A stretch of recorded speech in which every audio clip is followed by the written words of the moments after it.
Students, हमने अंतर्वेशन के बारे में पढ़ा था।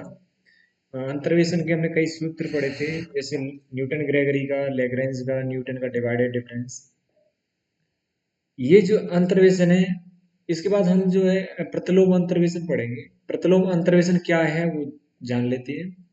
अंतर्वेशन में तो क्या था कि आपकी चर के और परतंत्र चर और चर दोनों के मान दिए हुए थे, और परतंत्र चर का मान हमें निकालना होता था चर के किसी मान के संगत। इसके विपरीत यदि परतंत्र चर y के दो मानों के मध्य किसी वांछित मान के संगत स्वतंत्र चर x का मान ज्ञात करना।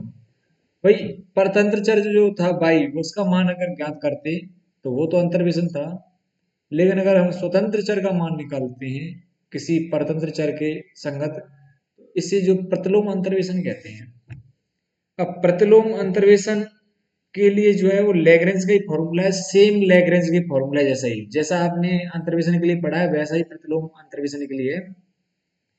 ये एक आधे नंबर का जो सवाल है आता है वो उसमें आया था, लैग्रेंज का सूत्र 2013 में ये पूछा था, ये आपको लिखना था। तो इसकी डेरिवेशन बिल्कुल सेम वैसी ही है जैसे उसमें किया था। उसमें हमने क्या माना था, y को x का बहुपद माना। अब इसका विपरीत हम x को y का बहुपद मानेंगे, यानी स्वतंत्र चर को परतंत्र चर का बहुपद मानेंगे। और ये जीरो, a1 और a2, a3 और an ऐसे हम, जैसे हमने बिल्कुल सेम पहले किया है लैग्रेंज के फॉर्मूला, वैसे करेंगे इसमें। a0, a1, an के मान ज्ञात करने के लिए पहले की तरह ही आपको y की जगह y0 रखना है, y1, yn ये सारे मान रखने हैं। इससे आपके मान आते जाएंगे। जैसे आपने अब संगत जो मान है, y0 के संगत जो मान है वो x0 है, ये हमें ध्यान रखना है। y1 के संगत x1 है और yn की संगत xn है, इस तरह से। अब देखो, अगर हम y0 रखेंगे इसमें, तो y0 a0 वाले पद को छोड़ के सभी पदों में घटाए y0 घट रही है। अब सभी पद जीरो हो जाएंगे, केवल ये पद जीरो नहीं हुआ। तो बाई जीरो सभी पदों में बाई में से घट रही है, इसलिए जब बाई की जगह आप बाई जीरो रखोगे तो सभी पद ये A1 से लेके AN तक के जीरो हो जाएंगे। ये पहला पद रहेगा केवल ये। x0 बराबर a0, ये आ जाएगा आपका। इससे a0 का मान आपका ये आ गया। इसी प्रकार बाई 1 रखोगे तो ये A1 का मान आ जाएगा। और ऐसे आप सभी मान निकाल सकते हैं। और जब हम बाई एन रखेंगे तो हमारे एक्स एन का मान आएगा, एक्स एन बराबर A N Y minus by N minus by zero, इस तरह से। और आपका ये ए एन का मान आ जाएगा।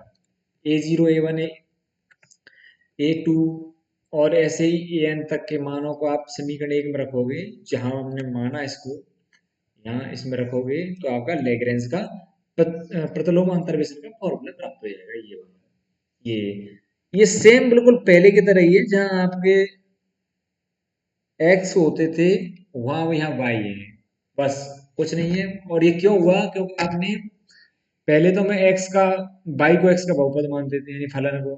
अब हमने क्या किया है कि एक्स को वाई का बहुपद मान लिया, तो इस मतलब एक्स और वाई एक दूसरे से बदल गए, तो इसलिए ऐसा हुआ है। एक सवाल है जो 2013 में पूछा गया था, 5 नंबर का, वो ये है, वो छोटा सा सवाल है। तीन ही मान दिए हुए हैं, ये x0 हो जाएगा, ये x1 और ये x2 और ये x y0, y1 और y2। हमें y के मान 19 के संगत x का मान ज्ञात करना है, तो लैग्रेंज का प्रतिलोम अंतर्वेशन फॉर्मूला हम लगा देंगे, वो ये लिख लेंगे आप, x बराबर। अब देखो फॉर्मूला क्या है, जिससे आप किसकी x0 यहाँ लिया, x0, तो आप क्या करोगे, बाई में से बाई जीरो नहीं घटाओगे, जो शेष रहेगा उन्हें घटाएंगे, by minus by one, by minus by two. अब आपने किसको नहीं घटाया था, बाई जीरो, तो बाई जीरो में से अब ये नीचे घटा देंगे, ऊपर जीरो घटाया, बाई वन बाई टू और यहाँ एक्स जीरो। इसी प्रकार हम यहाँ एक्स वन, बाई में से बाई वन नहीं घटेगा, और नीचे बाई वन में से उन सभी को शेष को घटा देंगे। ऐसे ही यहाँ एक्स टू, तो यहाँ पर बाई में से बाई टू नहीं घटेगा, बाई में से बाई जीरो घटेगा, बाई वन घटेगा, और नीचे बाई टू में से by zero, by zero by one. अब इन मानों को जमा दो आपस में, तो ये आपका पहला तो जीरो हो जाएगा, दूसरा 19/19, 18/10, तो ये आपका आ जाएगा एक एक प्लस 1.8 बराबर 2.8। अब देखें इसमें एक 2018 में 5 नंबर में पूछा गया था, बिल्कुल सभी सवाल एक जैसे, पर इसमें क्या है, चर और परतंत्र चर की संख्या ज्यादा है इसमें। जो कितने, 1 2 3 4 और 5। शुरुआत एक्स जीरो से करेंगे, x0 x1 x2 x3 और x4, और y0 ऐसे मान रख लेंगे। या फिर लैग्रेंज का सूत्र बनाएंगे, ये लिखेंगे बिल्कुल। इसमें देखो 5 हैं, 5 चर हैं हमारे पास, 5 परतंत्र चर हैं।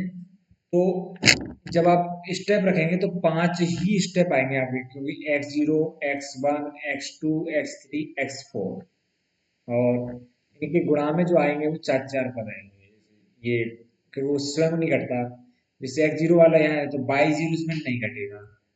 बाई, तो बाई में से y1 घटाएंगे, y2 y3 y4 घटाएंगे, और नीचे जो है जिसको नहीं घटाया उसमें से घटा देंगे। जैसे y0 नहीं घटाया आपने, बाई जीरो में से y1 y2 y3 और y4, ऐसे इससे में y1 के आ जाएंगे, यहाँ y2, और यहाँ y3, मतलब y3 यहाँ नहीं घटेगा और शेष घटेंगे y में से ऊपर अंश में। अंश में y में से y1 y0 y1 y2 और y4, y3 घटेगा। हर में y3 में से घटाएंगे शेष जो भी है, y0 y1 y2 y4, और यहाँ जो है x3 है। ये इसमें अब आप शेष जो मान है उनको जमा दोगे इसमें, ये आपको मान जम जाएंगे।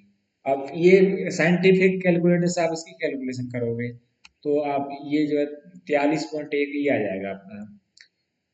सेम इसी प्रकार का एक सवाल आया, निम्न आंकड़ों से एक्स का मान ज्ञात कीजिए। एक्स के मान दे रखे 1 3 4, और वाई का मान जो है आपका 4 12 19। अब इसमें एक्स का मान कब निकालना है, जब वाई का मान आपका 7 है। तो ये सेम आप कैलकुलेशन कर लेना इसकी, जो हमने इससे पहले 2 सवाल किए हैं। इससे पहले का जो छोटा सवाल था वो इसी टाइप का था, और ये भी 5 नंबर का 216 पूछा गया है। इनवर्स इंटरपोलेशन के लिए लैग्रेंज का सूत्र ही ज्यादातर आता है, और इससे जितनी भी साल आया है लैग्रेंज का ही फॉर्मूला है। तो इनवर्स इंटरपोलेशन के लिए आप लैग्रेंज के फॉर्मूले को पढ़ लें, और इंटरपोलेशन के लिए भी पढ़ लें, क्योंकि ये फॉर्मूला बहुत इजी है यूज करने के लिए। ठीक है।